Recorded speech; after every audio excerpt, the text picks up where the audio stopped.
Good afternoon, ladies and gentlemen. Sergeant Alex here with another tips and tricks tutorial, whatever you want to call it, for World of Tanks. And today, if you haven't guessed it, we're focusing on the mini map. There are two mini maps that we have access to in Console Edition. The other one I really don't use. It's more of a It's more of a little circle around you. It's your immediate area. I tend to use this one because you have the whole map, and I can just look around with handing my camera. But I use the full map just because it gives you more information, and information definitely is a strength and weakness of this game. And I'm choosing this match because it covers a lot of stuff.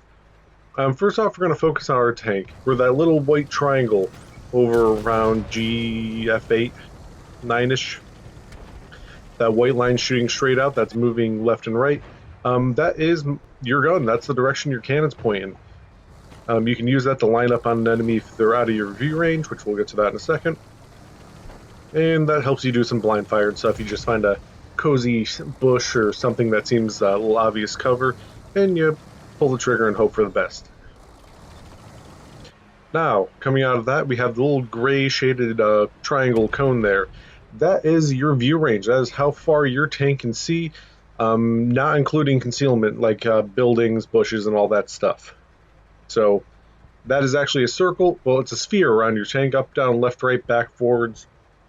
It's just displayed as a cone, so just keep in mind that it's in every direction on your tank, and your tank is at the center of that circle for when it comes to spotting things and viewing things. And as you can see, it shrinks and grows as I'm going in and out of sniper mode.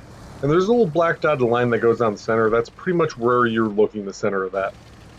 Next, we have that dotted circle around my tank, and that is the big evil circle. You'll notice it changes size as I move and stuff, and when I fire my gun, that is pretty much your camo factor. And the game calculates it a bunch of different ways, but this is not including your cover, like if you're behind a bush or stuff. This is just your basic form. Are you moving? Are you stationary? Are you firing? Or are you firing on the move? And that displays it there. There are ways to get it down, but essentially the smaller that is, the better, because that's pretty much your enemy has to be in there for them to spot you. Now, moving on to why I like using this map over the other one. It's a numbers game.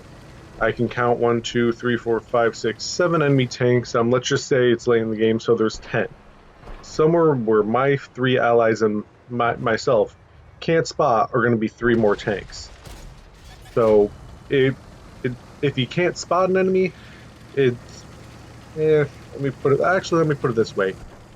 If you know that there's more enemies on one flank, that means there's less on another flank, because there can only be 15 tanks at the most. So if you have 10 on the left flank, that means the right side has a maximum of 5 tanks. There can't be any more than that, because that's going to break the game. So if you have an overwhelming number, push that flank.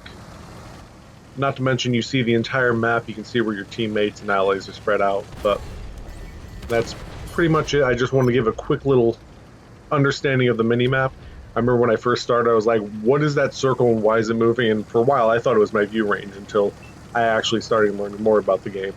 So that's going to be it. I hope you enjoyed it. Like, comment, subscribe, and tell me if there's anything you want me to focus on for these little tutorial episode things. Other than that, bye.